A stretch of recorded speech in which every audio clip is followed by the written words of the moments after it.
Well, let's head into space now, and we're going to be talking about the Africa Aerospace Initiative. Not much we're doing on the continent, so we need to catch up in terms of the pace. I know Rwanda and Ghana and a few others have launched a few things, but what is this initiative and why now? Well, joining me for a conversation on these matters, we have Bright Ladzekpo, and we also have King Solomon Ladzekpo joining the conversation.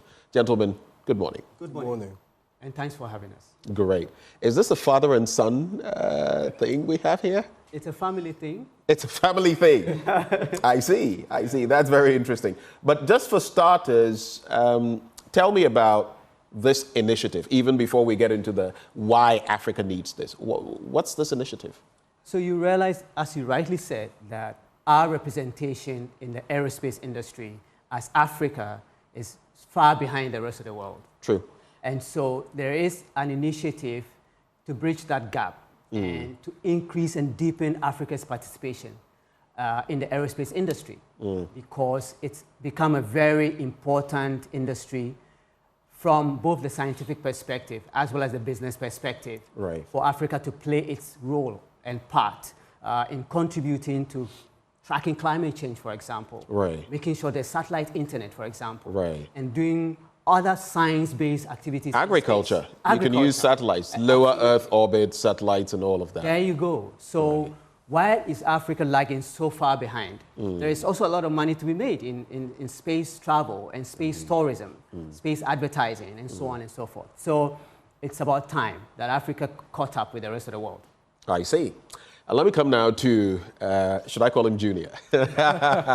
Okay, so for you, I mean, you're also part of this initiative, but I see your plaque there, Cambridge, British Council. Tell us a bit about that. What exactly is happening? So I had the privilege of being awarded the overall Best A-Level Student Award for the June 2023 series. Okay. And I was also awarded the Top in the World Award for Information Technology, IT, for the same examination series. So off the back of some of the stuff we covered in our syllabi and personal interests I have is, also towards the degree I'm currently pursuing at the tertiary level. My dad and I, we collaborated as a family to join on this effort and see where Africa can go in the aerospace industry. I see. Very interesting developments there. You must be very proud. To God be the glory. To God be the glory. So now tell me, why does Africa need to build capacity for, space technology and all of that? You've already started talking about that. I've mentioned Rwanda, I know Egypt, Kenya, Ghana. I think we have one up there somewhere. But there's a whole lot more we could do. Yeah. Why does Africa need to up the ante, ramp it up when it comes to space technology?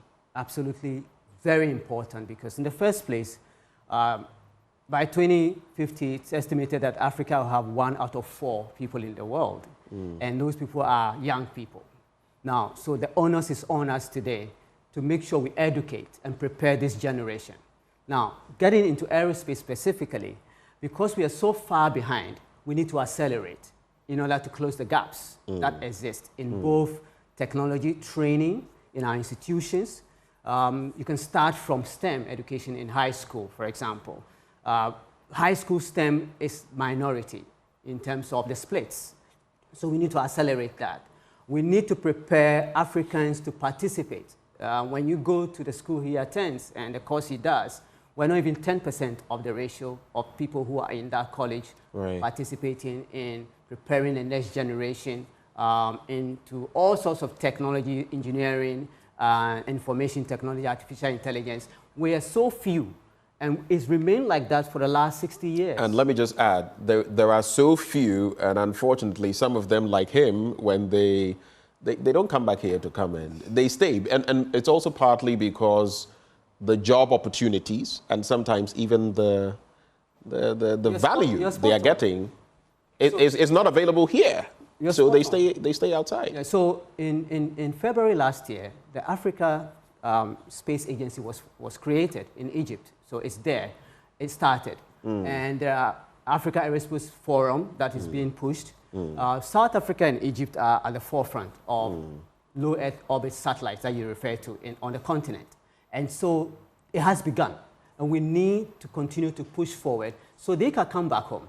So let me tell you, China just took 10 years to flood the US educational system with undergrads and bring back all of them. Today, China has international space stations of their own. India did that as well. And they have actually landed a probe on the moon. Yeah. So if we don't... In fact, recently I was reading about the landing some, you know, there's a section of the moon that is a bit, it's not one of the most popular areas. That South. Twice now they've gone there. They are making strides. They brought moon rocks back just recently. Indeed. Indeed. So it can be done by the so-called developing nations. Right. China used to be developing until now. So we believe that capacity is the starting point. Talent is the starting point. And once we got our young people ready, they would come back. Yeah. What do you think it would take to put up, you know, satellite internet, for example, or start the process as far as our part of the world? We can single out Ghana for now, before I come back to you. So Elon Musk and his SpaceX has said that they have a lot of satellites in space already, but it would take 10 times more to cover the world in terms of low Earth orbit satellites that can beam satellite internet. So there's a huge gap there already, and Africa can fill in some of that gap, apart from the ones we're doing right now about border monitoring, like the Ghana satellites just monitor our borders, our coastline, right? But there are so many more opportunities to send satellites up there to be able to beam internet and improve on remote location internet access across the continent. All right, King. Now, in terms of your studies, you are veering into this area. You're already winning laurels and all of that, but don't rest on your oars. There's still a lot more work to be done. How do you feel, I mean, what you're studying, what you're doing, can impact Africa as far as this conversation we're having? Yeah, I think it's important to realize that even though aerospace is a niche thing in a lot of people's minds, it's an area that, should we choose to invest in, would greatly impact our economy in the way that it stands now, especially since aerospace can feed into so many other things, like you said, with internet access, feeding into everything the internet has to offer, and manufacturing of said satellites to further other people around the world, their activities. So if Africa chooses to step into that space and assume that identity as this portion of the industry, I think it would be a place we could dominate, and then a place where people like me coming up who feel inspired, who hear these stories, can say, okay, this is where I want to go, this is where people have gone, and I think I can do it. So do the likes of, is it Virgin, Richard Branson, is it? Yeah. The likes of Elon Musk, even Jeff Bezos and the others. Blue Origin. Do they inspire you? Have you been in space? No, I haven't. You haven't? Okay. All right. So let me just say this. What then do you feel can be done to accelerate, to ensure that, you know, Africa also gets to that point? I mean, in the next 10 to 15 years, for example, human space exploration, if we have something here, you would probably want to be here. I would ask, you know, your father about that, but for you, as a student now, what are your expectations? I think in the next 10 to 15 years, we definitely have to ramp up our global education, in the sense that I feel if you give to the world gives back to you. So if we create a chain or an understanding that people leaving the country doesn't mean they have to stay out of the country, doesn't mean they have to contribute to other economies and other industries. I think once those people come back and be inspired by what the world has to offer, we can further ourselves as a country and an industry. And to the point of people who inspire me, I think I'm more inspired by the people who I've met that look like me, I should say. People including Dr. Ashite Olenu, who works with NASA. Yeah. Prof? Yes. Okay. Yes. I see. And just other people. I've met 2 astronauts in my lifetime. I'm very grateful. Do you want to go into space someday? Probably. Okay. I've been reading recently about some kidney issues they could face if they stay there for long, but that's hopefully technology will advance so that you get there. Final words, but also tell us about what you think futuristically, 10 to 15 years. What are you hoping to see? I think with artificial intelligence, with globalization playing out really, we can close the gaps significantly But like I said already, it starts with getting our young people out there.